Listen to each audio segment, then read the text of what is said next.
Juice. Juice यानी कांतिमान, Jupiter अथवा Jove, Olympus के देवताओं का सम्राट, विश्व का नियंत्रण करता, मानवता का प्रतिपालक, सत्य का रक्षक, आकाश के वृत्त का एकमात्र स्वामी था। यद्यपि पृथ्वी और समुद्र पर उसके भाइयों का शासन था, फिर भी परोक्ष रूप से सृष्टि के सभी विभागों पर ज्यूस का नियंत्रण था। ज्यूस द्वारा समुद्र देवता पोसाइडन तथा मृत्यु देवता हेडीज और अन्य देवी देवताओं के कार्यक्षेत्र में हस्तक्षेप किए जाने के उदाहरण कम ही मिलते हैं, लेकिन यह स्पष्ट है कि उसकी सर्वोच्च सत्ता ओलिम्पस के सभी देवताओं को मान्य थी। उसकी शक्ति असाधारण और अजेय थी। होमर के इलियड में एक स्थान पर वो देव परिवार को बताता है कि अगर वो सारे मिलकर आकाश से एक स्वर्ण रस्सी बांधकर ज्यूस को नीचे खींच लेना चाहें तो ये उनके लिए संभव न होगा। इसके विपरीत यदि ज्यूस अन्य देवताओं को नीचे गिराना चाहे तो वो अकेला ही इसमें समर्थ है। इतना ही नहीं, वो चाहे तो पृथ्वी और समुद्र को ओलिम्पस की एक चोटी से बांधकर लटका दे। असाधारण शौर्य और साहस के बल पर ही ज्यूस ने क्रॉनस और अन्य शक्तिशाली टाइटन्स को परास्त किया।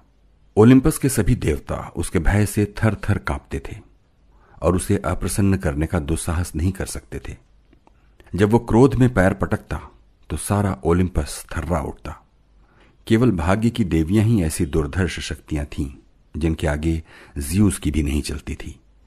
अद्वैतवाद के अनुयायियों ने तो ज्यूस को ईश्वर ही मान लिया, किंतु यह स्मरणीय है कि प्राचीन स्रोतों से हमें जितना भी विवरण प्राप्त है उसके अनुसार ज्यूस न तो सर्वशक्तिमान है, न सर्वज्ञ त्रिकालदर्शी और न सर्वव्यापी, जो कि ईश्वर के विशेष गुण हैं।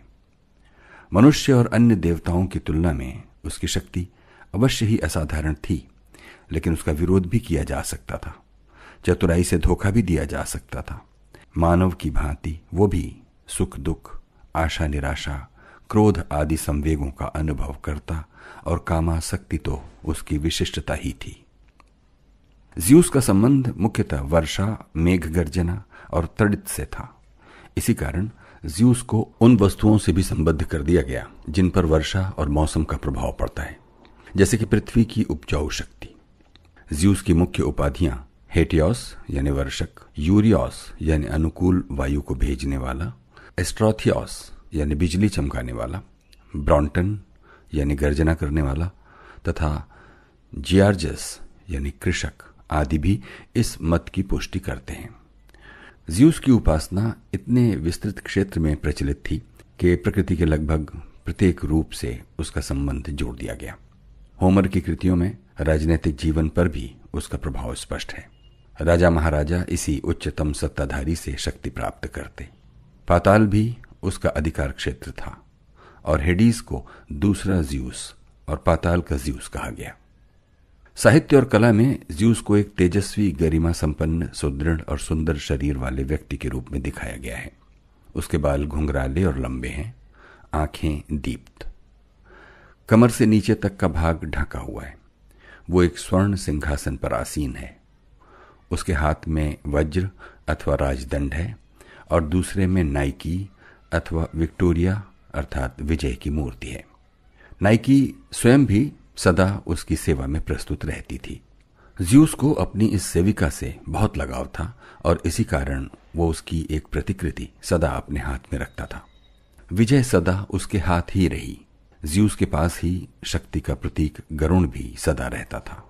100 जिह्वा वाली यश की देवी फामा भी सदा ज्यूस की प्रत्येक आज्ञा का अक्षराक्षर पालन करने को प्रस्तुत रहती। ज्यूस के दूसरी ओर सदा घूमते हुए पहिए पर स्थित सौभाग्य की देवी फॉर्च्यूना खड़ी रहती। इनके अतिरिक्त यौवन की देवी हीबी, जो ज्यूस की पुत्री भी थी, सदा अपने पिता के संकेत पर उसके पात्र में अमृत डालने को प्रस्तुत रहती। किसी कारणवश बाद में हीबी को पदच्युत करके पानपात्रवाहक के रूप में ट्रॉय के शासक के सुंदर किशोर पुत्र गैनीमीड को नियुक्त कर दिया गया। ज्यूस के 2 विशिष्ट शस्त्र थे, वज्र और ईजिस। ईजिस संभवतः एक प्रकार का कवच था। ग्रीसवासियों ने अनुमानतः वज्र की कल्पना चमकती हुई बिजली को देखकर की। उनका विचार था कि इस चमक के साथ ही कोई बड़ा भारी, विशाल और नुकीला शस्त्र शत्रु पर वार करने के लिए फेंका जाता है। संभवतः इस शस्त्र में भी पंख लगे होते हैं। ज्यूस का ये शस्त्र जिस पर गिरता उसका अंत निश्चित था। ईजिस का अर्थ है बकरी की खाल। बालों वाली खाल से प्राचीन काल में एक प्रकार का लबादा सा तैयार किया जाता था जो सर्दी और शत्रु के वार से बचाता। ग्रीस में कृषक आज भी ऐसा पहनावा पहनते हैं। ज्यूस के संबंध में बकरी की खाल का कोट एक प्रकार का कवच माना जा सकता है। देव सम्राट द्वारा धारण किए जाने वाले इस कवच में दिव्य शक्ति थी और शत्रु उसे देखते ही भाग खड़े होते थे। वर्षा के देवता द्वारा पहने जाने के कारण इसका अर्थ मेघ से भी लगाया गया है। वज्र और ईजिस से सज्जित ज्यूस, जिसकी विजय, यश और समृद्धि की देवियां सेवा करती थीं, जब टाइटन्स को परास्त करके ओलिम्पस के देवताओं का सम्राट हुआ तो सबसे पहले उसने विजित साम्राज्य को शासन की सुविधा के लिए कुछ भागों में बांट देने का निश्चय किया। इस विभाजन के अनुसार पोसाइडन के हिस्से में आया समुद्र और पाताल का शासक हेडीज घोषित हुआ। अंतरिक्ष का स्वामी स्वयं ज्यूस। पृथ्वी और ओलिम्पस पर सबका समान अधिकार होना निश्चित हुआ। ग्रीक समाज में बहुविवाह की प्रथा नहीं थी, इसलिए यद्यपि ज्यूस की प्रेमिकाएं अनगिनत थीं, उसकी विधि सम्मत पत्नी हेरा ही थी। माता रिया ज्यूस के स्वभाव से परिचित थी। उसे भय था कि ज्यूस की कामुक प्रवृत्ति के कारण कहीं ओलिम्पस पर गृह कलह न हो जाए। उसने ज्यूस को विवाह करने से रोका, लेकिन इस पर ज्यूस ने उसका अपमान किया और क्रॉनस और रिया की पुत्री अपनी बहन हेरा से विवाह कर दिया। ज्यूस और हेरा के संयोग से एक युद्ध देवता एरीज, यौवन की देवी हीबी और शिशु जन्म के समय स्त्रियों की सहायता करने वाली देवी इलीथिया का जन्म हुआ। एथीनी का जन्म। हीसियट के अनुसार ज्यूस की पहली सहगामिनी मैटिस अर्थात प्रज्ञा थी। यह प्रेम संबंध ही मेटिस के अंत का कारण बना। माता पृथ्वी ने यह भविष्यवाणी की कि मेटिस की कोख से पहले एक पुत्री और फिर एक ऐसे पुत्र का जन्म होगा जो अपने पिता को अपदस्थ करके अपना प्रभुत्व स्थापित करेगा। ज्यूस चिंतित हो उठा। मानव की भांति देवताओं को भी सत्ता का लोभ होता है। एक बार शक्ति और समृद्धि पाकर कौन उसे छोड़ना चाहेगा। ज्यूस ने अपने पिता क्रॉनस की तरह भूल नहीं की। जब मेटिस को पहली बार गर्भ हुआ तो शिशु जन्म से पूर्व ज्यूस ने मेटिस को ही निगल लिया। मेटिस का आकार मिट गया, लेकिन ज्यूस के कथन अनुसार वो बाद में भी उसके पेट से ही उसे प्रत्येक समस्या को सुलझाने में सहायता करती रही। इस रूपक का संभवतः ये अर्थ है कि प्रज्ञा सदैव देव प्रमुख के भीतर विद्यमान रहती है। एक दिन जब ज्यूस ट्रिटन झील के किनारे विचरण कर रहा था, अचानक उसके सिर में पीड़ा होने लगी। धीरे धीरे इस पीड़ा ने इतना भयंकर रूप धारण कर लिया कि ज्यूस चीखने चिल्लाने लगा। उसका सिर जैसे फटा जा रहा था। ज्यूस के आर्तनाद से आकाश हिल उठा। सभी देवी देवता दौड़े आए। हेमीज ने आते ही ज्यूस की इस असहनीय शिरोवेदना का कारण जान लिया। बालिका के जन्म का समय आ गया था। तत्काल हेमीज ने हेफास्टस से एक मूसल और खूंटा मंगवाया और उनसे ज्यूस के सिर में दरार कर दी। इस दरार से एथनी उछलकर बाहर आ गई।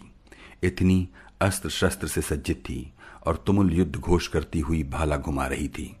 उसका यह भयंकर रूप देखकर सारी सृष्टि कांप उठी। सूर्य भी पल भर को स्तब्ध खड़ा रह गया। जब उसने अपना कवच उतारा तब सूर्य में गति हुई और देवताओं की समझ में आ गया कि ओलिम्पस पर एक नई देवी का जन्म हुआ है। देवताओं का विद्रोह। शक्ति पाकर ज्यूस की निरंकुशता और अभिमान बहुत बढ़ गए। देवता उसकी उद्दंडता से क्रुद्ध थे। उधर हेरा अपने पति के नित नए प्रेम संबंधों से दुखी थी। देव साम्राज्ञी के समर्थन से अपोलो और पोसाइडन आदि देवताओं ने मिलकर ज्यूस के विरुद्ध षड्यंत्र किया। कुछ स्रोतों के अनुसार इस षड्यंत्र में हेस्टिया के अतिरिक्त सभी शामिल थे। एक अन्य विचारधारा यह है कि केवल हेरा, पोसाइडन और एथेनी ने ही ज्यूस के विरुद्ध विद्रोह किया। ज्यूस और पोसाइडन की शत्रुता का कोई विशेष कारण नहीं मिलता। हालांकि उनके संबंध कभी भी बहुत मैत्रीपूर्ण नहीं थे। हेरा की स्त्री सुलभ ईर्ष्या भी समझ में आती है, लेकिन एथेनी का इस षड्यंत्र में भाग लेना कुछ युक्ति संगत जान नहीं पड़ता। साहित्य में पिता पुत्री का संबंध सदैव बड़ा सहृदयतापूर्ण दिखाया गया है। संभव है कि सत्ता के लोभ के कारण ये विद्रोह हुआ हो। एक दिन जब ज़्यूस गहरी नींद में सो रहा था, षड्यंत्रकारियों ने उसे घेर लिया और चर्म रज्जुओं से उसे 100 गांठें लगाकर बिस्तर से ही कसकर बांध दिया। ज़्यूस हिलने में भी असमर्थ था, फिर भी वो देवताओं को धमकाता रहा कि वो उन सबको मार डालेगा। देवतागण खूब हंसे। ज़्यूस का वज्र उसकी पहुंच के बाहर था। जब देवता अपना विजय उत्सव मना रहे थे, थेटिस ओलिम्पस पर गृहयुद्ध के लक्षण देखकर आशंकित हो उठी। वो तत्काल ज़्यूस की सहायता के लिए 100 हाथों वाले ब्राइएरियस को लेकर आ पहुंची। ब्राइएरियस ने पलक झपकते अपने 100 हाथों के प्रयोग से सारी गांठें खोल दी। अब ज़्यूस स्वतंत्र था। देवताओं के लज्जाजनक समर्पण के लिए इतना ही पर्याप्त था। इस षड्यंत्र में ज़्यूस की पत्नी हेरा का मुख्य हाथ था, इसलिए कठोरतम दंड उसी को दिया गया। उसके हाथों में सोने की हथकड़ियां पहनाकर उसे आकाश से लटका दिया गया और दोनों पैरों में लोहे के भारी टुकड़े बांध दिए गए। हेरा हृदय भेदी स्वर में आर्तनाद करती रही, लेकिन किसी देवता में उसे मुक्त कराने का साहस न था। ज़्यूस ने घोषणा की कि वो हेरा को तभी मुक्त करेगा जब सभी देवता भविष्य में कभी उसके विरुद्ध विद्रोह न करने की शपथ लेंगे। विवश होकर सभी देवताओं ने बारी बारी से वचन दिया और तभी कहीं जाकर हेरा का उस असह्य पीड़ा से छुटकारा हुआ। ज़्यूस के विधान से अपोलो तथा पासाइडन को पृथ्वी पर राजा लाओमीडन के दास के रूप में रहना पड़ा। इन दोनों देवताओं ने दासत्व की इस अवधि में ही ट्रॉय की अभेद्य दीवारें बनाने में राजा की सहायता की। अन्य देवताओं को कोई दंड नहीं दिया गया, क्योंकि इस षड्यंत्र में उन्होंने सक्रिय भाग नहीं लिया था। ज़्यूस और प्रमिथियुस। हम ये पहले जान चुके हैं कि सृष्टि की रचना के समय एरोस ने अपने बाणों से भेद कर पृथ्वी को परिष्कृत कर दिया था। इसके फलस्वरूप अब चारों ओर हरियाली थी और जीवन के चिन्ह दृष्टिगोचर होते थे। एरोस के साथ प्रमिथियुस और एपिमिथियुस, इन दोनों भाइयों ने भी धरती के प्राणियों की रचना में अपनी निधियां मुक्त कर से लुटाई थीं। पशु पक्षियों को मूल प्रवृत्तियां इन्हीं दोनों भाइयों ने प्रदान की थीं, जिनसे वो अपने जीवन का आनंद उठा सकें और अपनी रक्षा कर सकें। झूमते वृक्षों, चहकते पक्षियों, स्वच्छंद विचरण करते पशुओं और कल कल निनाद करते झरनों से पृथ्वी का पूर्ण रूपांतर तो हो गया, लेकिन अब एक ऐसी कृति की कमी महसूस की गई जो इस प्राकृतिक सौंदर्य का रसास्वादन कर सके, जो इन निधियों का उपयोग कर सके और जो पृथ्वी के सभी प्राणियों से उत्कृष्ट हों। सारांश ये कि अब मानव की आवश्यकता हुई और इस काम के लिए कुछ लेखकों के अनुसार नियुक्त किया गया प्रमिथियुस को। टाइटन इथेपिटस ने समुद्र कन्या क्लिमिनी से विवाह किया। उनके 4 पुत्र हुए, एटलस, मेनिटियस, प्रमिथियुस, प्रमिथियुस मतलब पूर्व विचार, और एपिमिथियुस यानी पश्च विचार। टाइटन्स और ओलंपियन देवताओं के युद्ध में एटलस और मेनिटियस ने टाइटन क्रॉनस का साथ दिया। मेनिटियस ज़्यूस के वज्र का शिकार हुआ और एटलस को आकाश कंधों पर उठाकर खड़े रहने का दंड दिया गया। बुद्धिमान प्रमिथियुस ने अपनी दूरदृष्टि से युद्ध के परिणाम का पहले ही अंदाजा लगा लिया था, इसलिए उसने ज़्यूस का साथ देने का निश्चय किया और एपिमिथियुस को भी ऐसा ही करने की प्रेरणा दी। इस युद्ध में, जैसा कि पहले बताया जा चुका है, विजयश्री ने ओलिम्पस के देवताओं का वर्ण किया। प्रमिथियुस सर्वाधिक विवेकशील और दूरदृष्टा टाइटन घोषित किया गया। ओलिम्पस ने उसका सम्मान किया और मानव की रचना का भार उसी को सौंपा। प्रमिथियुस पृथ्वी के अन्य प्राणियों पर अपना बुद्धि कौशल और अपनी निधियां इतनी व्यय कर चुका था कि मनुष्य की रचना उसके लिए एक समस्या हो गई थी। बहुत सोच विचार करने के बाद अंततः उसने मानव की संरचना देवताओं की प्रतिकृति के रूप में करना निश्चय किया। इस प्रतिकृति के निर्माण में प्रयोग हुआ माटी का। देवताओं की सी आकृति वाले मिट्टी के पुतले जब बनकर तैयार हुए तो एरोस ने उनमें जीवन फूंका और एथिनी ने आत्मा दी। सृष्टि सृष्टा का अंश है, कलाकृति कलाकार का, बालक माता पिता का, अपने अंश से वियुक्ति कैसी।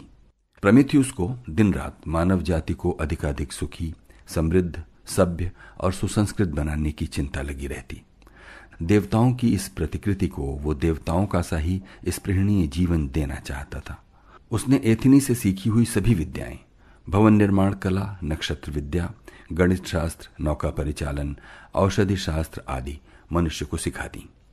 भय हुआ कि कहीं मनुष्य देवताओं का समकक्ष न बन जाए। ज्यूस आशंकित हो उठा। इस विलक्षण जीव के बुद्धि वैभव से कहीं ओलिम्पस के वैभव पर संकट न आ जाए।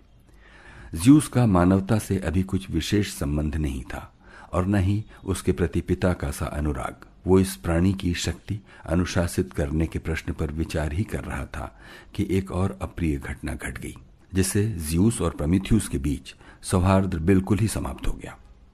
एक दिन सीक्यान में ये विवाद उठ खड़ा हुआ कि मनुष्य द्वारा बलि किए गए बैल के शरीर का कौन सा भाग देवताओं को अर्पित किया जाए और कौन सा भाग मनुष्यों के उपयोग में आए।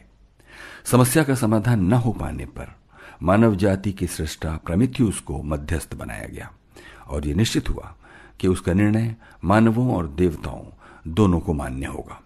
प्रमिथियुस को तो सदा ही मानव हित की चिंता लगी रहती थी, उसे सुअवसर मिला, लेकिन देवताओं को कैसे चकमा दिया जाए। प्रमिथियुस की चाह ने राह ढूंढ ली। उसने एक बैल को मारकर उसकी खाल के 2 थैले सिले।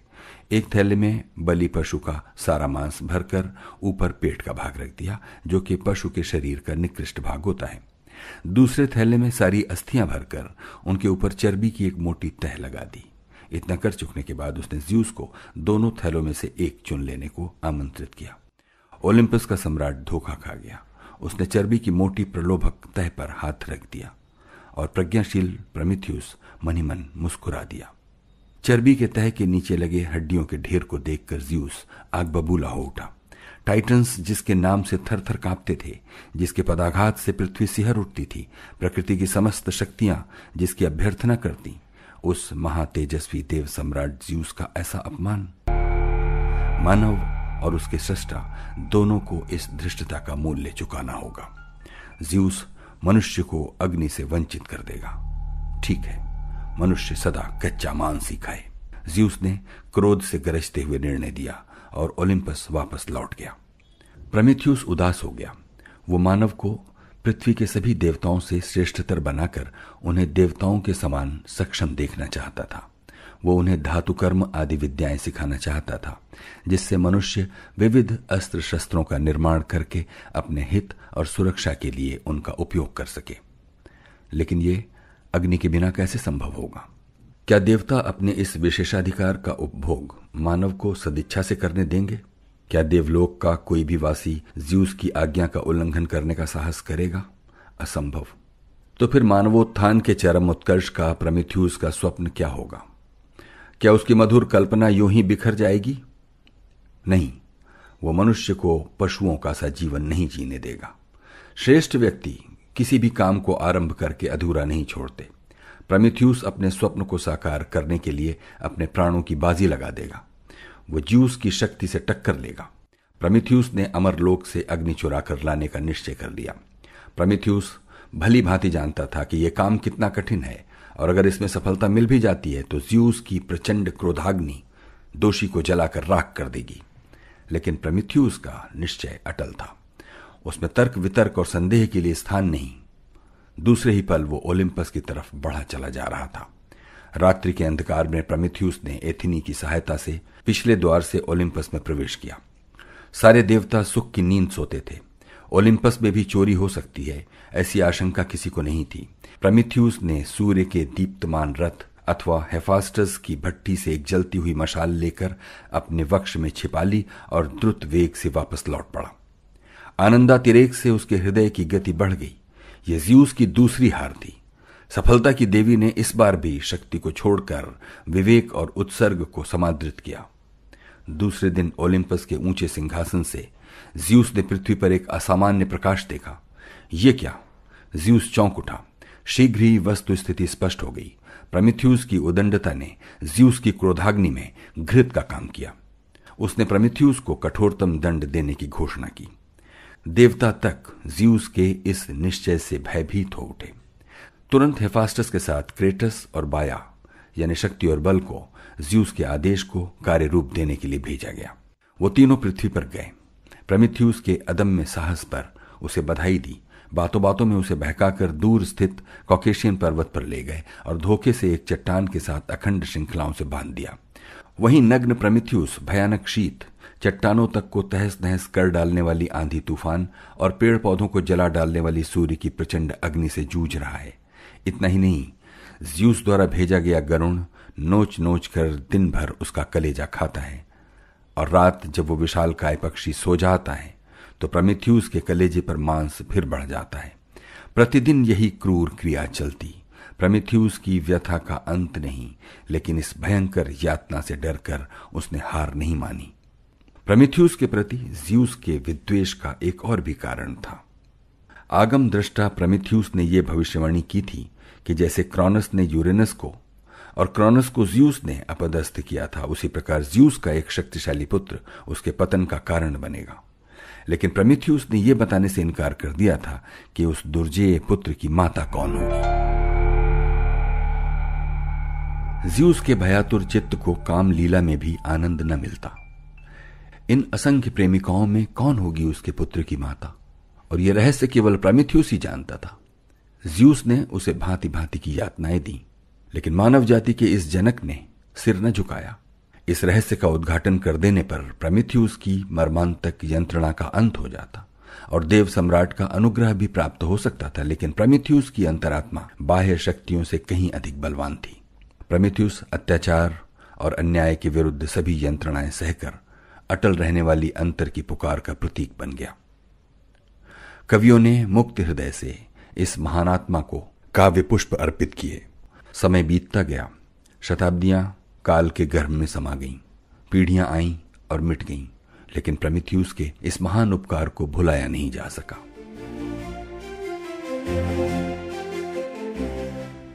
पंडोरा की रचना।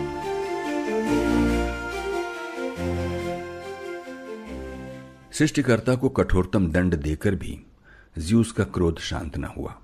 प्रमिथ्यूस द्वारा दिए गए उपहारों और विद्याओं के कारण मनुष्य बहुत सुखी और समृद्ध था। दुखदायी शीत, भूख, बीमारी, वृद्धावस्था, मृत्यु आदि व्याधियों से उसका परिचय न था। पृथ्वी पर आनंद और उल्लास की स्थिति थी। मानव पूर्णतया संतुष्ट था। ये बात ज़्यूस को न भाई। अग्नि को प्रमिथ्यूस से स्वीकार करने का अपराध तो मनुष्य ने भी किया था, उसे भी दंड मिलना चाहिए। ओलिम्पस पर देवताओं की सभा बुलाई गई और इस प्रश्न पर विचार हुआ कि मानव को क्या दंड दिया जाए। अभी तक स्त्री की रचना नहीं हुई थी, पुरुष पृथ्वी पर अकेला था। ज़्यूस ने हेफास्टस को स्त्री की रचना करने का आदेश दिया। ज़्यूस के आदेशानुसार हेफास्टस ने गीली मिट्टी से स्त्री की प्रतिमा तैयार की। वायु देवताओं ने उसमें प्राण फूंके। एथिनी ने सुंदर वस्त्रों से सजाया। अभिप्रेरणा की देवियों चैरिटीज और पीथो ने उसे आभूषणों से विभूषित किया। होराया ने उसके अंगों का फूलों से श्रृंगार किया। एफ्रोडाइटी ने उसे सौंदर्य और आकर्षण दिया। अपोलो ने संगीत और हेमीज ने प्रेरणा की शक्ति दी। सम्मिलित प्रयास से जब स्त्री की रचना पूर्ण हुई तो स्वयं देवता भी उसके अनुपम रूप को देखकर मुग्ध हो गए। उसकी दृष्टि जिधर उठती हृदय कुसुम खिल उठते।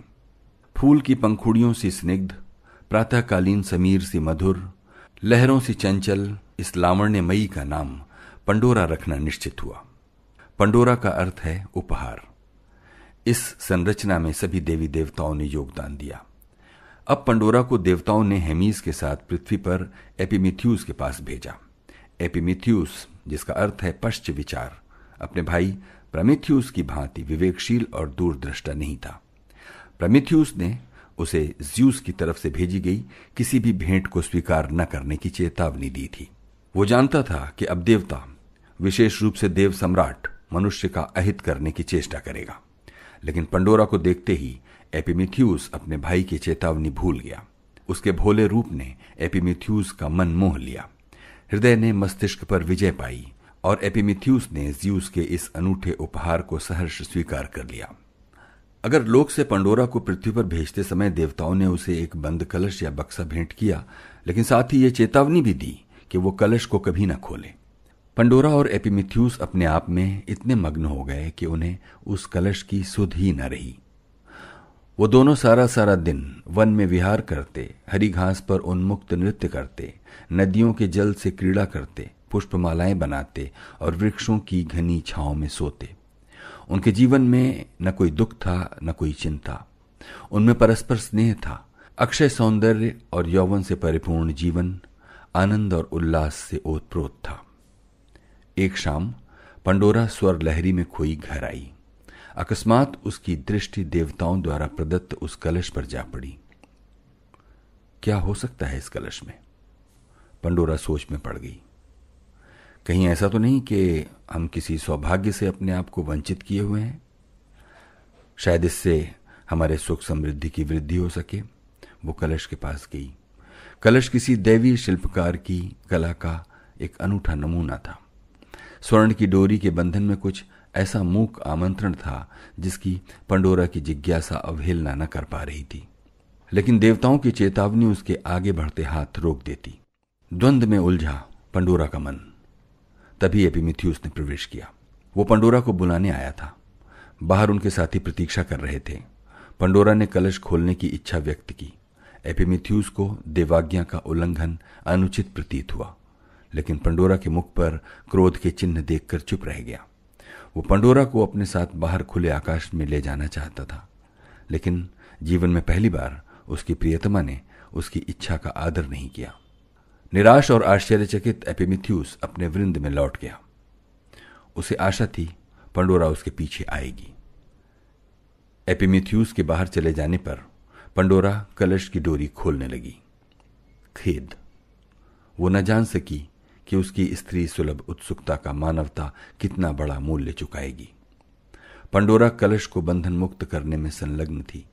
वायु के गुदगुदे झोंके के साथ कभी एपिमेथियुस और उसके साथियों का हास कक्ष में भर जाता, तो कभी कोई पुकार कानों से आ टकराती, लेकिन डोरी में उलझा पंडोरा का मन उनके आमंत्रण को द्वार से ही लौटा देता। एक के बाद एक धीरे धीरे सभी गांठें खुल गईं। डोरी के गिरते ही पंडोरा की आंखें हर्ष से चमक उठीं, किंतु पलांश में ही उसमें भय आ मिला। ये क्या करने जा रही है तू पंडोरा? सर्वसमर्थ देवताओं की अवज्ञा का अपराध, देव सम्राट ज्यूस के आदेश की अवहेलना, यह मूर्खता है, पागलपन है। इतने आयास से यहां तक पहुंची हूं, अब क्या अपना संतोष किए बिना लौट जाऊं? पंडोरा ने सोचा। तभी उसे ऐसा लगा जैसे कोई उससे कलश खोलने का अनुरोध कर रहा है। यह भ्रम नहीं था। कलश से एक अत्यंत दयनीय स्वर उभरा। सुंदरी पंडोरा, हम पर दया करो, हमें इस कारा से मुक्त कराओ। अपने कोमल करों से इस कलश को खोल डालो। कृपा कर हमारी प्रार्थना स्वीकार करो। पंडोरा की हृदय गति बढ़ गई। कौन है इस कारा में बंदी? क्या वो उसकी सहायता करे? तभी द्वार पर आहट हुई। एपिमेथियुस आ रहा था। पंडोरा ने सोचा, एपिमेथियुस अगर आ पहुंचा तो कदाचित उसे अपना कुतूहल शांत न करने दे। इसलिए बिना सोचे विचारे झट से कलश का ढक्कन उठा दिया। देव सम्राट ज्यूस ने मानव जाति को दंड देने के लिए इस कलश में सभी प्रकार की व्याधियों, दुखों, अपराधों और पापों को बंद करके पंडोरा को भेंट कर दिया था। पंडोरा संयम से काम लेती तो सदा के लिए उन्हें बंदी ही बनाकर रखती, किंतु अब कलश के खुलते ही छोटे छोटे पंखों वाले जीवों के रूप में वृद्धावस्था, रोग, कलह, द्वेष, दुख, क्रोध आदि संवेद, अपराध वृत्ति और पाप सब उड़कर बाहर आ गए और अपने विषाक्त नुकीले दंश पंडोरा को मारने लगे। पंडोरा पीड़ा से कराह उठी। उसने तत्काल कलश को बंद कर दिया, लेकिन जो हो चुका था अब उसे वापस नहीं लौटाया जा सकता था। एपिमेथियुस ने जैसे ही कक्ष में प्रवेश किया, इन जीवों ने उन पर आक्रमण कर दिया। पंडोरा और एपिमेथियुस के अंग अंग में जलन होने लगी। वो कराहते हुए एक दूसरे को भला बुरा कह रहे थे। इन दोनों को काटने के बाद ये जीव बाहर उड़ गए और एपिमेथियुस के क्रीड़ामग्न साथियों को काटने लगे। पल भर में हंसी रुदन में बदल गई। भांति भांति की कराहने और रोने की आवाजें आने लगीं। एपिमेथियुस पंडोरा की बुद्धिहीनता पर उसे बुरी तरह डांट रहा था। तभी एक धीमी मधुर आवाज सुनाई दी। ये भी उसी कलश से आ रही थी। कृपया एक बार इस कलश को फिर से खोलो पंडोरा, मुझे बाहर आने दो। मैं तुम्हारी पीड़ा शांत करूंगी, मैं तुम्हारी जलन मिटाऊंगी, मुझे मुक्त कर दो। स्त्री पुरुष ने एक दूसरे की ओर प्रश्न सूचक दृष्टि से देखा। वो स्वर निरंतर प्रार्थना कर रहा था। जितने दुख और कपट मानव को डसने के लिए संसार में आ चुके हैं, अब उनसे अधिक भयानक क्या होगा? यही सोचकर एपिमेथियुस ने पंडोरा को कलश खोलने का आदेश दिया। पंडोरा ने कलश खोल दिया। देवताओं ने उस कलश में व्याधियां भरते समय मानव पर दया करके आशा की देवी होप को उसमें रख छोड़ा था। कलश खुलते ही हिमश्वेत पंखों वाली देवी होप उड़कर बाहर आ गई। उसने पंडोरा और एपिमिथ्यूस के घावों को हल्के से छुआ। उसके स्पर्श मात्र से ही पीड़ा कम हो गई और वो दोनों फिर से स्वस्थ अनुभव करने लगे। अब होप उड़कर बाहर चली गई और एपिमिथ्यूस के साथियों को भी उस असह्य वेदना से छुटकारा दिलाया। संकट से परिपूर्ण इस संसार में मानव आज भी आने वाले सुनहले कल की होप यानी कल की आशा पर ही जीवित है। एपिमिथ्यूस और पंडोरा की यह कहानी भिन्न प्रकार से बताई जाती है। एक विवरण के अनुसार मानव मात्र को दुख क्लेश से बचाने के लिए तमाम व्याधियों को एक कलश में बंद करके प्रमिथ्यूस ने अपने भाई एपिमिथ्यूस के संरक्षण में रख छोड़ा था।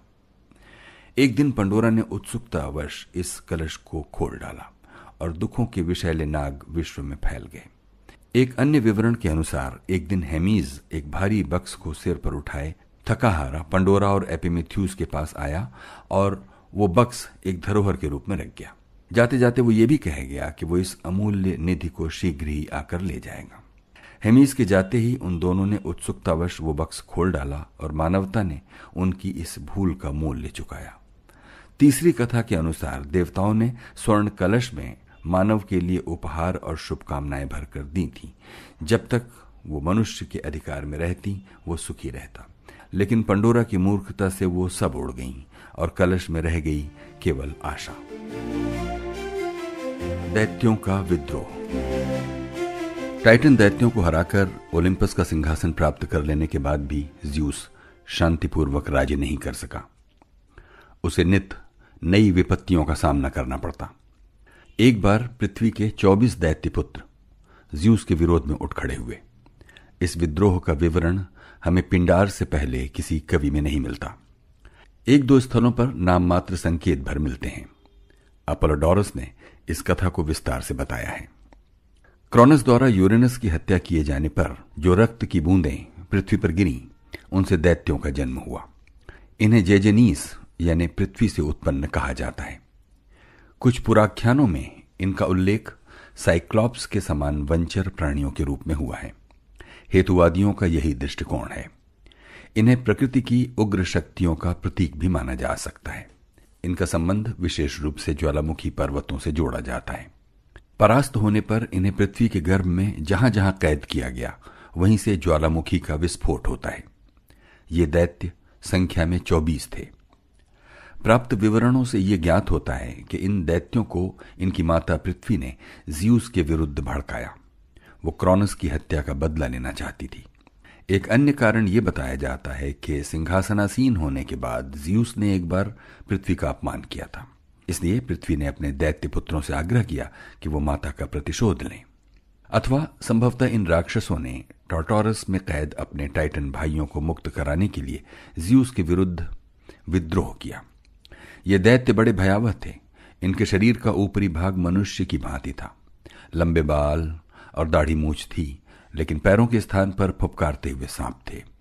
इसके अतिरिक्त इनकी माता पृथ्वी ने एक ऐसी जड़ी बूटी उत्पन्न की थी जिसके सेवन से ये दुर्जेय हो जाते थे।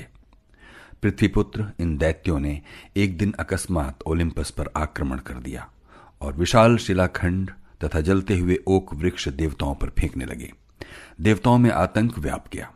अपनी तमाम दैवी शक्तियों के बावजूद देवता इन दैत्यों को पराभूत करने में असमर्थ थे। राक्षसों की दुर्जयता के कारण की खोज हुई। साथ ही ओलिम्पस सम्राज्ञी हेरा ने यह भविष्यवाणी की कि देवता तब तक विजय प्राप्त नहीं कर सकते जब तक कि शेर की खाल धारण करने वाला एक मर्त्य उनकी ओर से युद्ध न करे। हेरा का संकेत हेराक्लीज या हरक्यूलिस की तरफ था। हेराक्लीस को तुरंत बुला भेजा गया। ज्यूस का यह पुत्र अदम्य शौर्य से राक्षसों से लड़ा। दूसरी समस्या उस जड़ी की खोज निकालने की थी जिसके सेवन से राक्षस अजेय हो जाते थे। ज्यूस ने सूर्य, चंद्रमा और उषा को छिपे रहने का आदेश दिया। सारे संसार में अंधकार छा गया। अब ज्यूस अपनी पुत्री एथिनी के साथ सितारों के धुंधले प्रकाश में पृथ्वी पर गया। उस बूटी को ढूंढा और उसे समूल उखाड़कर ओलिम्पस पर ले आया। इसके बाद भी दोनों पक्षों में घमासान युद्ध हुआ। इस युद्ध का स्थल फ्लेग्रा बताया जाता है, जो संभवतः थ्रेस में स्थित था। इस युद्ध में हेराक्लीस को बड़ा गौरव प्राप्त हुआ। उसने शत्रु पक्ष के नायक एल्सियोनिस पर बाण से प्रहार किया। वो आहत होकर गिर पड़ा, किंतु पृथ्वी पर गिरते ही अपनी मातृभूमि के स्पर्श से चेतना पाकर दुगनी शक्ति से उठ खड़ा हुआ। इस तरह हेराक्लीस जितनी बार उसे नीचे गिराता वो उतना ही शक्तिशाली हो उठता। तब एथिनी ने उसे समझाया, वीर हेराक्लीस, इस राक्षस को किसी दूसरे देश ले चलो, ये उसकी मातृभूमि है। अब हेराक्लीस ने उसे पकड़कर अपने कंधों पर उठा लिया और थ्रेस की सीमा के बाहर लाकर मार डाला। एक अन्य विवरण के अनुसार हेराक्लीस ने उसे पृथ्वी का स्पर्श ही नहीं करने दिया और दोनों हाथों से ऊपर उठाकर हवा में ही उसका गला घोंट दिया। पॉर्फिरियन नाम का एक दूसरा बली राक्षस चट्टानों के ढेर पर से छलांग लगाकर ओलिम्पस जा पहुंचा। देवताओं में भगदड़ मच गई। केवल एथिनी ने डटकर उसका सामना किया, लेकिन वो एथिनी को छोड़कर हेरा की तरफ लपका। इससे पहले कि हेरा का गला घोट डालता, एरोस का पुष्प बाण उसे भेद गया। फलस्वरूप पॉर्फिरियन की रक्त लिप्सा काम पिपासा में बदल गई। ज्यूस ने जब हेरा पर आए इस संकट को देखा तो तत्काल उस राक्षस पर वज्र से आघात किया। वज्र से पॉर्फिरियन घायल तो हो गया, लेकिन मरा नहीं। तभी भाग्यवशात हेराक्लीस फ्लेग्रा से आ पहुंचा और उसने शत्रु का काम तमाम कर दिया। इधर एफियाल्टीज ने युद्ध देवता एरीज का मार मार कर बुरा हाल कर दिया था। एरीज की चीख पुकार सुनकर अपोलो शीघ्रता से वहां पहुंचा और अपने बाण से राक्षस की बाईं आंख फोड़ दी। तभी हेराक्लीस आ पहुंचा और उसने तीर से राक्षस की दाईं आंख भेद कर उसे मार डाला। देवतागण दैत्यों को घायल तो कर देते थे, लेकिन उनका अंत हेराक्लीस के हाथों ही होता था।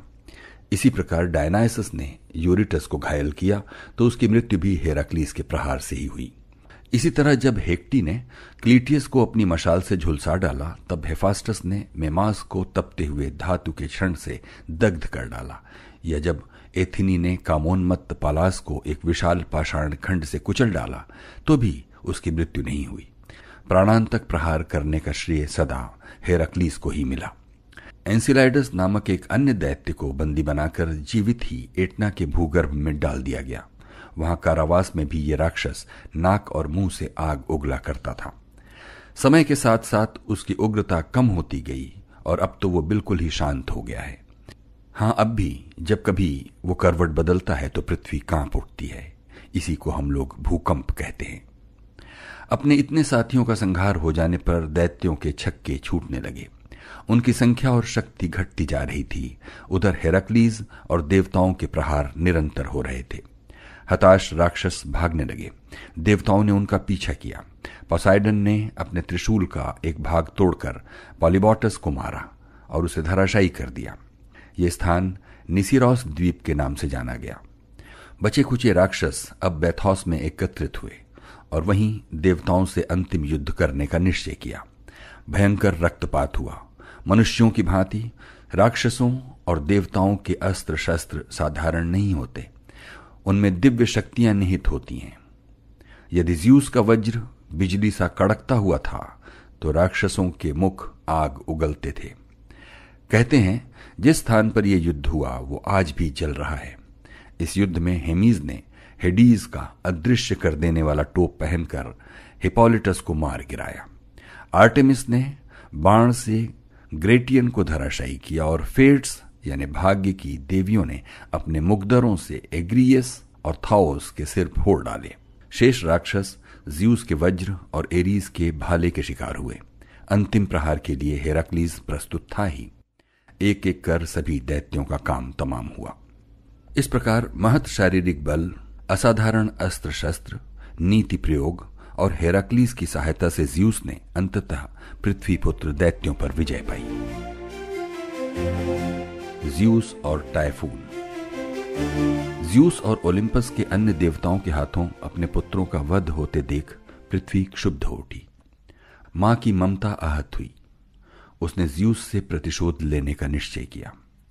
टार्टोरस के संयोग से पृथ्वी ने सिसिलिया की करीशियन गुहा में अपने सबसे छोटे और सबसे भयानक पुत्र टाइफून को जन्म दिया। टाइफून अपने सभी भाइयों से अधिक विशालकाय और भीषण था। समय समय पर विभिन्न कवियों और लेखकों ने टाइफून के चित्रण में अपनी कल्पना शक्ति का खुलकर प्रयोग किया है। हीसियड के अनुसार उसकी जंघाओं से नीचे के भाग में सहस्रों सर्प फुफकारा करते थे। उसका शरीर दृढ़ और कभी न श्रांत होने वाला था। उसके कंधों से भुजाओं के स्थान पर सैकड़ों लपलपाती जिह्वाओं से आग बरसाने वाले सर्प थे। साधारण जीव तो इस अग्नि से ही भस्म हो जाते थे। वो इतना लंबा था कि उसका सिर आकाश को छूता था। जब वो अपनी बाहें खोलता तो वो दोनों दिशाओं में 300 मील तक फैल जाती। इस तरह वो एक स्थान पर बैठा ही दूर दूर के प्राणियों को पकड़कर खा जाता। उसकी आंखें आग बरसाती और मुंह से वो दहकती हुई चट्टानें उगला करता। जब वो अपने भीमकाय डैने खोलता तो सूरज धुंधला जाता और उसके पंखों के नीचे अमावस की रात छा जाती। इसके अतिरिक्त भिन्न प्रकार के स्वर निकालने की उसमें अद्भुत शक्ति थी। कभी वो देवताओं की भाषा में बात करता, कभी मेघ सा गरजता, कभी फुफकारता तो कभी सिसियाता और कभी इतने तीव्र स्वर में चीखता कि पहाड़ियां कांप उठती। ये विकट टाइफून जब अपने विशाल पंख खोले, लंबी बाहें फैलाए, आंखों से आग बरसाता ओलिम्पस की ओर लपका तो देवताओं का साहस छूट गया। कुछ विवरणों के अनुसार तो ज्यूस तक भयभीत हो उठा। संत्रस्त देवतागण ओलिम्पस छोड़कर भाग खड़े हुए और मिस्र जाकर ही दम लिया। वहां भी वो टाइफून के भय से मुक्त नहीं थे, इसलिए शत्रु को धोखा देने के लिए उन्होंने अपनी आकृतियां बदल ली। ज्यूस ने एक दुम्बे का रूप धारण कर लिया, अपोलो ने कौवे, डायनायसस ने बकरे, हेरा ने श्वेत गाय, आर्टेमिस ने बिल्ली, एफ्रोडाइटी ने मछली, एरीज ने भालू और हेमीज ने सारस का रूप धारण किया। केवल एथिनी ही टाइफून के विरुद्ध डटी रही। देवताओं के इस पलायन और रूप परिवर्तन की कहानी केवल बाद की कृतियों में मिलती है।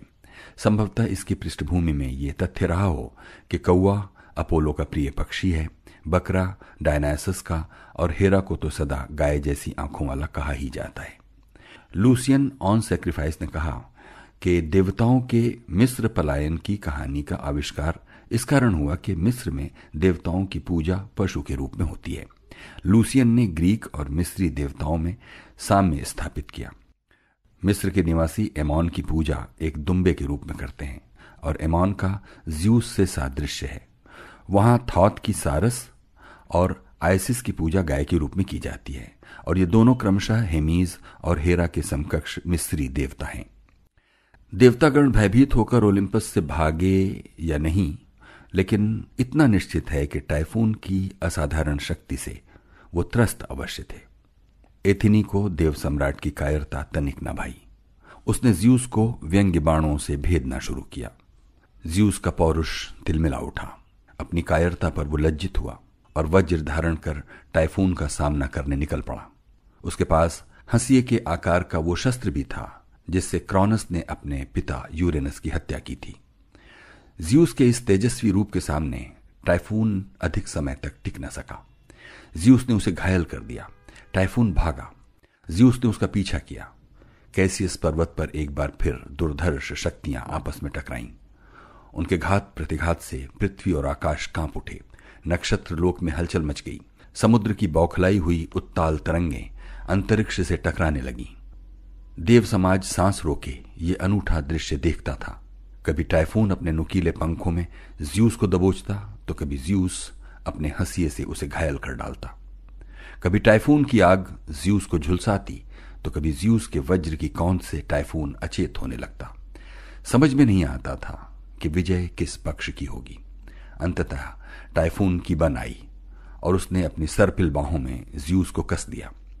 उसने ज्यूस का हंसिया छीनकर बड़ी निर्दयता से उसके हाथों और पैरों के स्नायु काटकर निकाल लिए और उसे घसीटते हुए कॉरिशियन गुहा में ले जाकर पटक दिया। ज्यूस अनश्वर से ही टाइफून ने उसे अपंग कर दिया। अब वो एक उंगली तक भी हिला नहीं सकता था।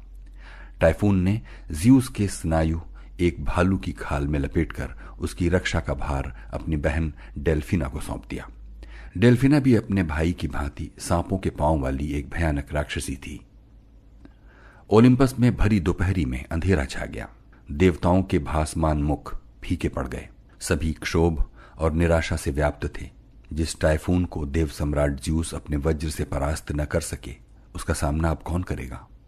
ज्यूस को मुक्त कराना भी एक भारी समस्या थी। देवताओं ने सभा की। विचार विमर्श हुआ। टाइफून को चुनौती देना किसी के बस की बात नहीं थी, लेकिन जो काम बाहुबल से नहीं हो सकता उसे बुद्धि कौशल से संपन्न किया जा सकता है। हेमीज और पैन ने ज्यूस को स्वस्थ अवस्था में वापस लाने का बीड़ा उठाया। ज्यूस करीशियन गुहा में बंदी था। राक्षसी डेलिफिना उसके स्नायुओं की रक्षा करती थी। हेमीज और पैन गुप्त मार्ग से वहां पहुंचे।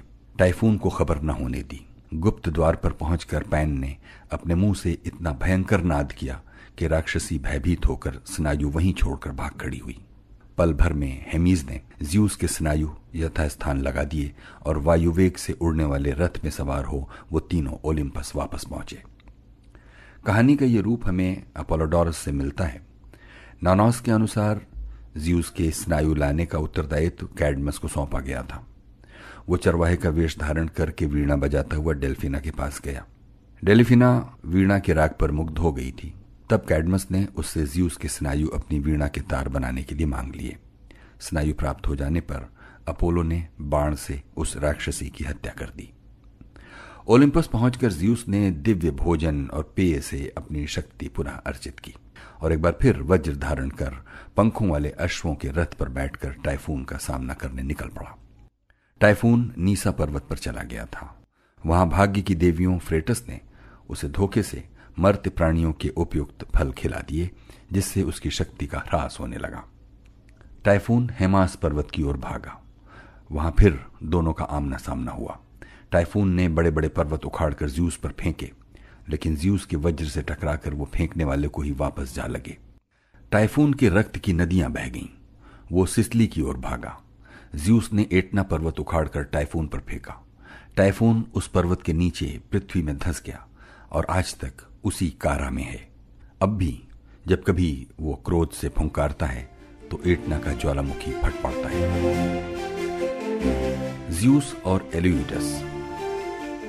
इस कथा का उल्लेख होमर की ओडिसी और वर्जिल के इनियड से हुआ है, लेकिन इसका विस्तृत विवरण सिर्फ अपोलोडोरस से मिलता है। एल्यूइडस भाई ऊटस और एफियल्टीज ट्रियोप्स की पुत्री इफिमीडिया के अवैध पुत्र थे। ऐसा प्रसिद्ध है कि इफिमीडिया समुद्र देवता पोसेइडन पर आसक्त थी और उसके संसर्ग की इच्छा रखती थी। वो प्रतिदिन समुद्र के तट पर बैठी आहें भरा करती। समुद्र का जल अंजलि में भर भर कर अपने गोरे अंगों पर डालती और अपने प्रिय की कामना में घुलती जाती। अंततः एक दिन पोसेइडन ने उसकी प्रणय याचना स्वीकार कर ली। एफिमीडिया की अभिलाषा पूरी हुई और समय आने पर उसने ऊटस और एफियल्टीज नामक 2 पुत्रों को जन्म दिया, जो एल्यूइडस भाइयों के नाम से प्रसिद्ध हुए। ओविड से प्राप्त एक अन्य कथा के अनुसार एफिमीडिया नदी के देवता इनिपियस से प्रेम करती थी। पोसेइडन ने इनिपियस का रूप धारण करके एफिमीडिया का भोग किया। दोनों कथाओं के अनुसार एल्यूइडस का पिता समुद्र देवता पोसेइडन ही सिद्ध होता है। उनकी माता एफिमीडिया का विवाह बाद में बोआर्शियन इसोपिया के राजा हीलियस के पुत्र एल्यूइडस से हुआ। एल्यूइडस विशालकाय दैत्य थे, लेकिन वो देखने में दैत्यों की भांति भयावह नहीं थे। होमर के ओडिसियस ने उन्हें देखा था। वो कहता है कि पृथ्वी द्वारा पोषित समस्त जीवों की अपेक्षा ये एल्यूइडस लंबे थे और सुंदरता में उनका नाम केवल प्रसिद्ध ओरियन के बाद आता था। उनके विकास की गति आश्चर्यजनक थी। वो 1 माह में 9 इंच और साल भर में लगभग 9 फुट लंबे हो जाते थे। इसी तरह उनकी चौड़ाई भी बड़ी तेजी से बढ़ती थी। ओडिसियस ने जब उन्हें देखा, उस समय वो सिर्फ 9 साल के थे और उनकी लंबाई 54 फीट और चौड़ाई 15 फुट थी। छोटी आयु में ही एल्यूइडस भाइयों ने स्वयं को देवताओं से उत्कृष्ट सिद्ध करने की ठान ली। सबसे पहले उन्होंने युद्ध देवता एरीज को पकड़ने की योजना बनाई। एरीज से उनका सामना थ्रेस में हुआ। एल्यूइडस ने एरीज के अस्त्र शस्त्र छीन लिए और उसे श्रृंखलाओं में बांधकर एक बड़े पात्र में बंद करके अपनी सौतेली माता एरिबोइया के महल में रख दिया। देवता क्रुद्ध हो उठे, लेकिन वो पोसेइडन के पुत्रों के विरुद्ध शक्ति का प्रयोग नहीं करना चाहते थे। इसलिए उन्होंने बुद्धि प्रयोग से एरीज को मुक्त कराने के लिए हेमीज को भेजा। हेमीज ने एरिबोइया की सहायता से एरीज को उस अंधेरी कारा से मुक्त कराया और वापस ओलिम्पस ले आया। अब एल्यूइडस ने ओलिम्पस का घेरा डालने का निश्चय किया। वो देवताओं को नीचा दिखाना चाहते थे। साथ ही उनका विचार हेरा और आर्टेमिस का अपहरण करने का भी था। उनका आत्मविश्वास उदंडता में बदलता जा रहा था। उन्हें वरदान था कि वो किसी भी अन्य मानव अथवा देवता के हाथों नहीं मारे जा सकते, इसलिए वो निर्भय थे। उनका साहस इतना बढ़ गया कि उन्होंने ओस्सा पर्वत पर पीलियन पर्वत को रखकर ओलिम्पस की ऊंचाई पा ली। ये धृष्टता ज़्यूस को असह्य हो उठी, लेकिन फिर भी देवताओं ने युद्ध की अपेक्षा नीति का प्रयोग उत्तम समझा। अपोलो के परामर्श के अनुसार आर्टेमिस ने एलियूडस को यह संदेश भेजा कि अगर वो ओलिम्पस का घेरा उठा लें तो वो खुद उन्हें नेक्सस द्वीप में मिलेगी। ऊटस जैसा वीर प्रेमी पाना उसका सौभाग्य होगा। आर्टेमिस का यह संदेश पाकर ऊटस के हर्ष की सीमा न रही। आर्टेमिस के संभोग का स्वप्न इतनी शीघ्र और सरलता के साथ सच हो जाएगा, उसे ये आशा न थी। वो उत्कंठा से निश्चित समय संकेत स्थल पहुंचने की तैयारी करने लगा। इधर एफियल्टीज ईर्ष्या की आग में जल रहा था। उसे हेरा की ओर से कोई प्रणय संदेश नहीं मिला था। यद्यपि इन दोनों भाइयों का प्रेम घर घर में चर्चा का विषय था, लेकिन इस समय ईर्ष्या और द्वेष ने उनके परस्पर सौहार्द को जलाकर राख कर डाला। नेक्सस के मार्ग में ही उनमें आपस में झगड़ा हो गया। एफियल्टीज ज्येष्ठ होने के नाते आर्टेमिस का भोग पहले करना चाहता था। ऊटस को यह स्वीकार नहीं था। विवाद धीरे धीरे उग्र रूप धारण कर गया। तभी अचानक एक दूध सी सफेद चंचल हिरणी के रूप में आर्टेमिस दिखाई दी। आखेट कुशल भाइयों ने विवाद छोड़कर अपने भाले संभाल लिए, लेकिन हरिणी पलक झपकते ही अदृश्य हो गई। फिर कभी वो कहीं दिखाई देती तो कभी कहीं। दामिनी सी गति और चमक रह रहकर कहीं झलक जाती। एलियूडस उसका प्राणपण से पीछा करने लगा। सुविधा की दृष्टि से दोनों भाई अलग अलग दिशाओं में उसे खोज रहे थे। दोनों पसीने से लथपथ थे, लेकिन दृढ़ निश्चय। तभी एक कुंज में भय से कान खड़े किए वो हरिणी दिखाई दी। ऊटस ने पूरी शक्ति से भाला फेंका। उधर दूसरी ओर से झाड़ियों के पीछे से एफियल्टीज ने वार किया। हरिणी अदृश्य हो गई। ऊटस का भाला एफियल्टीज को और एफियल्टीज का भाला ऊटस के वक्ष के आर पार हो गया। आर्टेमिस ने बड़े चातुर्य से शत्रु का अंत करके अपने कौमार्य की रक्षा की। ओलिम्पस से संकट टला और फ्रेटस की भविष्यवाणी के अनुसार एलियूडस किसी अन्य के नहीं एक दूसरे के हाथों मारे गए। एलियूडस के शव बोआशियन राज्य में ले जाकर उनका उचित सम्मान के साथ अंतिम संस्कार किया गया। हाइजीनस के अनुसार उनकी आत्माओं को टार्टोरस जाना पड़ा। उन्होंने स्टिक्स के नाम से हेरा और आर्टेमिस का सतीत्व भंग करने की शपथ खाई थी। वो अपनी प्रतिज्ञा पूरी नहीं कर सके। स्टिक्स की झूठी कसम खाने के परिणाम भयंकर होते हैं, इसलिए टार्टोरस ने उन्हें जीवित सर्पों द्वारा एक स्तंभ के साथ जकड़कर बांध दिया। इस स्तंभ के ऊपर समुद्र कन्या स्टिक्स बैठी है, उन्हें उस अपूर्ण शपथ की याद दिला रही है। ज़्यूस के प्रेम संबंध। ग्रीक समाज में प्रचलित एक विवाह की प्रथा के अनुसार ज़्यूस की वैधानिक पत्नी हेरा थी। यह निसंदेह एक प्रेम विवाह था। ज़्यूस तो अवश्य ही हेरा के प्रेम में पागल था, लेकिन विवाह के उपरांत ज़्यूस की काम लालसा दुस्तोष्य हो उठी। उसकी तृप्ति केवल हेरा से संभव न थी। वो नित नई प्रेमिकाएं खोजता, नित नए संबंध स्थापित करता। सभी प्राप्त स्रोतों के अनुसार हेरा सदा अपने पति के प्रति वफादार रही, लेकिन ज़्यूस पर उसकी नैतिकता का कोई प्रभाव नहीं पड़ा। जैसे उसकी शक्ति असीम थी, वैसे ही उसका प्रणय उन्माद भी अनंत था। हेरा के अतिरिक्त कई अन्य देवियां ज़्यूस की अंकशायिनी बनी। हीसियट के अनुसार उसकी पहली प्रेमिका मेटिस यानी प्रज्ञा थी, जिसके दुखद अंत के विषय में आप पहले सुन चुके हैं। एथिनी के जन्म से पहले ही ज़्यूस ने उसे समूचा निगल लिया था। देव सम्राट की दूसरी प्रेयसी थेमिस थी यानी पृथ्वी। यह धरती और आकाश का मिलन था। इस संयोग से जन्म हुआ होरई यानी ऋतुओं का। इनकी संख्या 2 से 4 तक बताई जाती है, लेकिन बहुधा 3 का ही उल्लेख मिलता है। हीसियट के अनुसार उनके नाम यूनोमिया, डाइकी और एरिनी, जिनके क्रमशः अर्थ हैं विधा, न्याय और शांति। लेकिन बसंत, ग्रीष्म और शीत ऋतुओं के रूप में उनके ये नाम उपयुक्त नहीं प्रतीत होते। इनका संबंध पृथ्वी की उत्पादन शक्तियों से भी है, लेकिन इनकी गणना गौण शक्तियों में होती है। होरेई बहनों के अतिरिक्त क्लॉथो, लैकिसिस और एट्रोपॉस, इन तीनों मौराय बहनों को भी ज़्यूस और थेमिस की संतान कहा जाता है। ओकिनोस और टेथिस की पुत्री यूरिनोमी और ज्यूस के संसर्ग से चैरिटीज का जन्म हुआ। चैरिटीज पुराकथाओं में अपने लैटिन नाम ग्रेसिस से अधिक प्रसिद्ध है। ये लालित्य और चारुता की देवियां हैं। चैरिटीज संख्या में 3 हैं। इनका चित्रण साहित्य और कला में एफ्रोडाइटी के साथ हुआ। सौंदर्य की देवी के लिए इनका सानिध्य अपेक्षित है। इनके नाम हैं एग्लाया, यूफ्रोसिनी और थालिया। ज्यूस का अगला महत्वपूर्ण संबंध कृषि की देवी डिमीटर से हुआ। डिमीटर ओलिम्पस की प्रमुख देवियों में से है। ज्यूस और डिमीटर का संयोग आकाश और अनाज के विवाह का प्रतीक है। इस संबंध से पर्सिफनी या कोर का जन्म हुआ। एक अन्य आर्फिक कथा के अनुसार ज्यूस ने अपनी पुत्री पर्सिफनी का एक सर्प अथवा दैत्य के रूप में बलात् भोग किया। पर्सिफनी ने जैग्रियस नामक एक अद्भुत बालक को जन्म दिया। ज्यूस के इस अनुचित संबंध का पता हेरा को चल गया था, इसलिए ज्यूस ने बालक की सुरक्षा के लिए क्रीट के क्यूरेटस को नियुक्त किया। जैग्रियस का पालना ईडियन गुहा में था। वहीं क्यूरेटस उनके चारों ओर नाचते गाते और हथियार बजाते थे, जैसा कि उन्होंने पहले शिशु ज्यूस की रक्षा के लिए किया था। लेकिन हेरा द्वारा भड़काए गए ज्यूस के शत्रु टाइटन अवसर की ताक में थे। एक रात जब क्यूरेटस सो रहे थे, टाइटन्स की बन आई। उन्होंने बदन पर खड़िया मली और चेहरे भी एकदम सफेद कर लिए ताकि बाल जैग्रियस भयभीत न हो उठे। आधी रात गए उन्होंने अपनी योजना कार्यान्वित करना आरंभ किया। टाइटन्स ने बाल जैग्रियस को शंकु, गरजने वाला बैल, सुनहरे सेब और दर्पण आदि देकर फुसला लिया और फिर उस पर आक्रमण कर दिया। जैग्रियस ने आत्मसुरक्षा के लिए कई रूप बदले।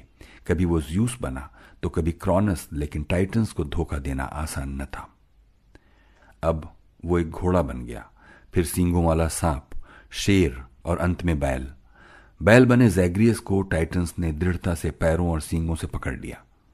उसके शरीर को अपने दांतों से चीर डाला और उसे कच्चा ही खाने लगे। टाइटन्स अभी जैग्रियस का भक्षण कर ही रहे थे कि एथनी उधर से आ निकली। भाग्यवश टाइटन्स ने अभी जैग्रियस का हृदय नहीं खाया था।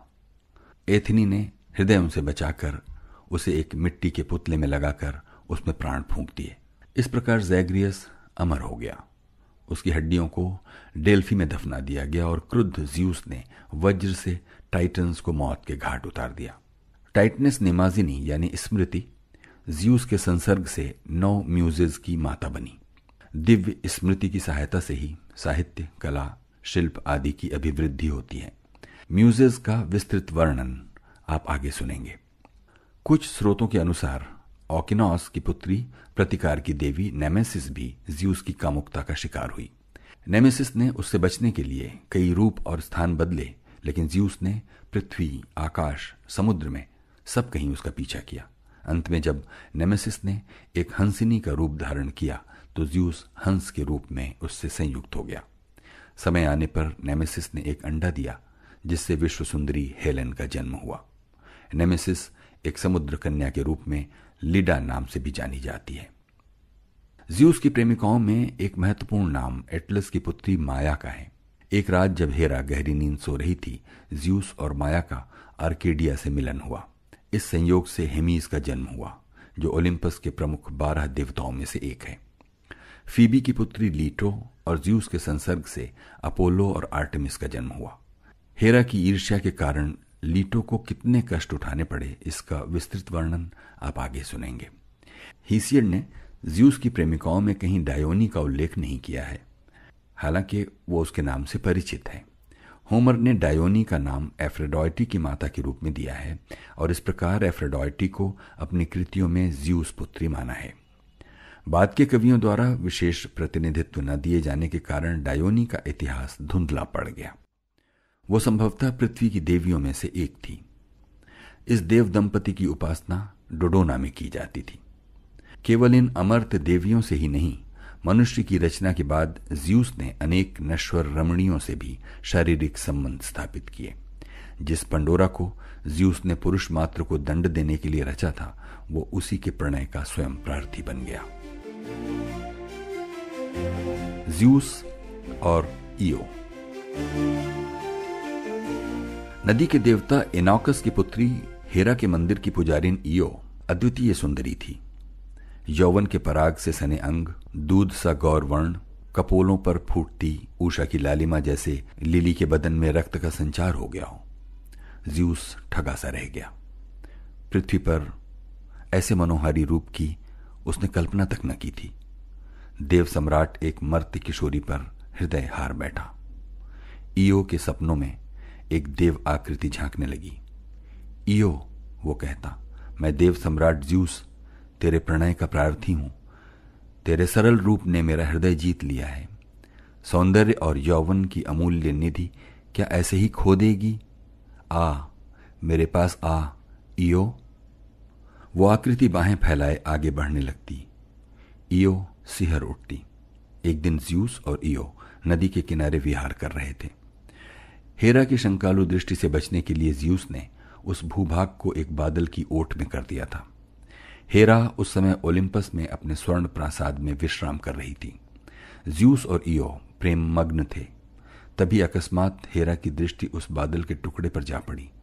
जब सारा आकाश दर्पण सा निर्मल और स्वच्छ है तो अंतरिक्ष के एक कोने में ये बदली कैसी? अवश्य ही कुछ रहस्य है। हेरा अपने पति की प्रकृति से कुछ परिचित थी। तत्काल उस घुंघराले बादल को एक और झटका। ज़्यूस जान गया कि हेरा का आगमन निकट है। उसने तत्काल ईओ को एक गाय बना दिया। हेरा के मन में संदेह उत्पन्न करना उचित नहीं। ये आपत्ति टल जाए, गाय का रूप परिवर्तन कर लिया जाएगा, ज़्यूस ने ऐसा सोचा।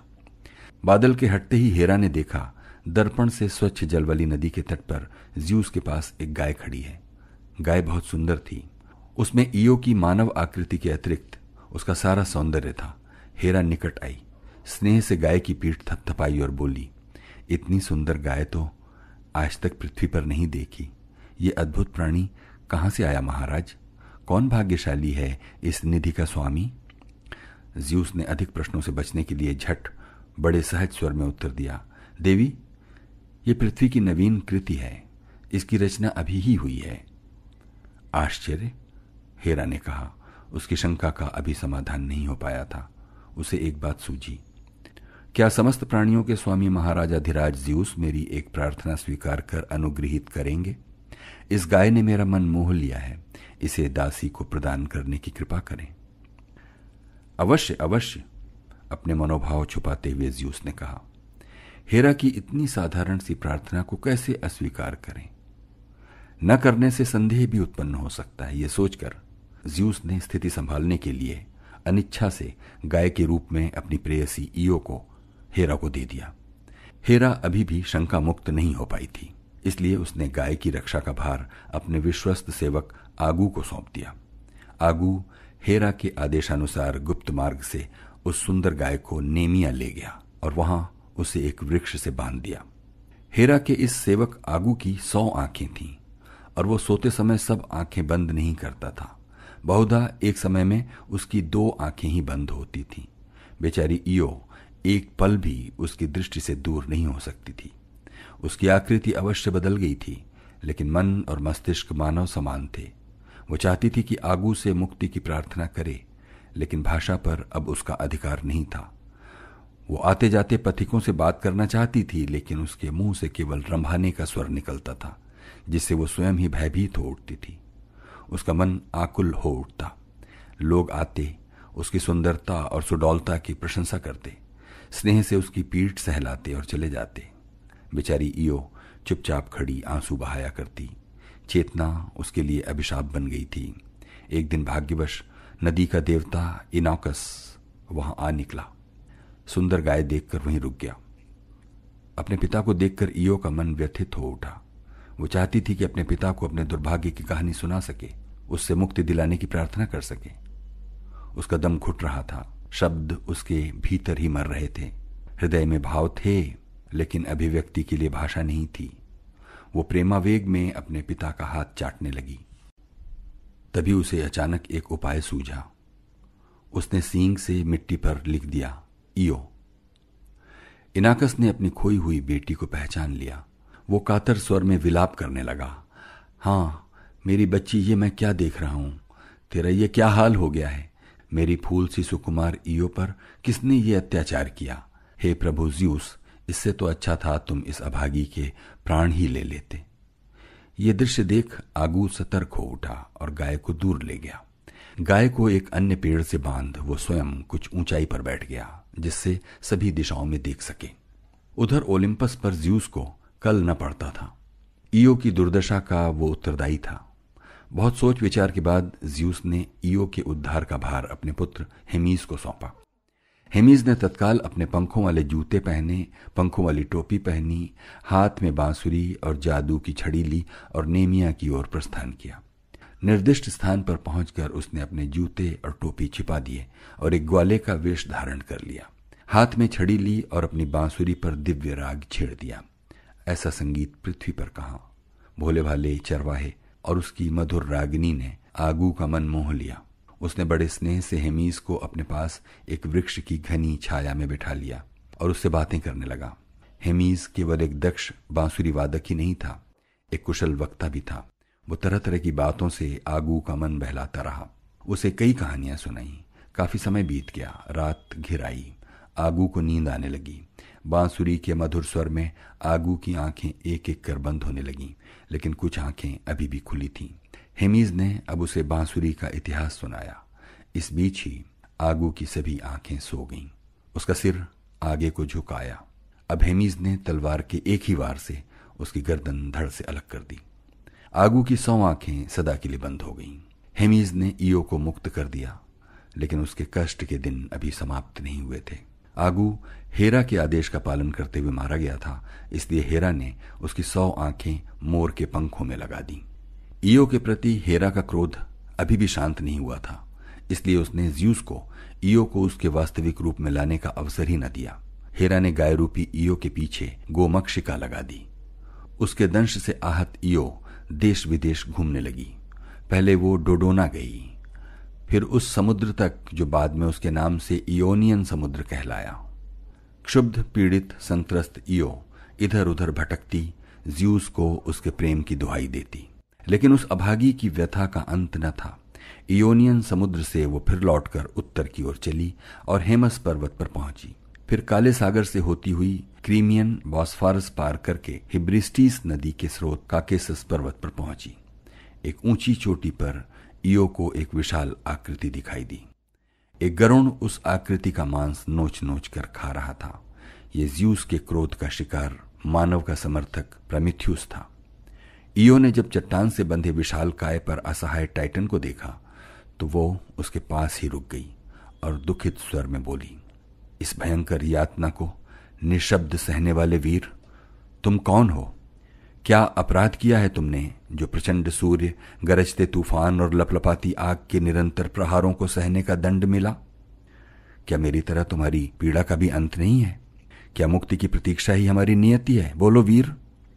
मुझे पशु न समझो, मैं एक स्त्री हूं और तुम्हारा दुख समझती हूं। भविष्य दृष्टा प्रमिथ्यूस ने यह संवेदना युक्त स्वर सुनकर ईओ की ओर देखा और पल भर में उसका इतिहास जान लिया। इनाकस की पुत्री ईओ, उसने कहा, मैं ज्यूस को क्रुद्ध करने का फल भोग रहा हूं, और तू उसके प्रेम का। तेरे प्रति ज्यूस के प्रेम के कारण ही हेरा तुझसे घृणा करती है और तुझे इतना कष्ट दे रही है।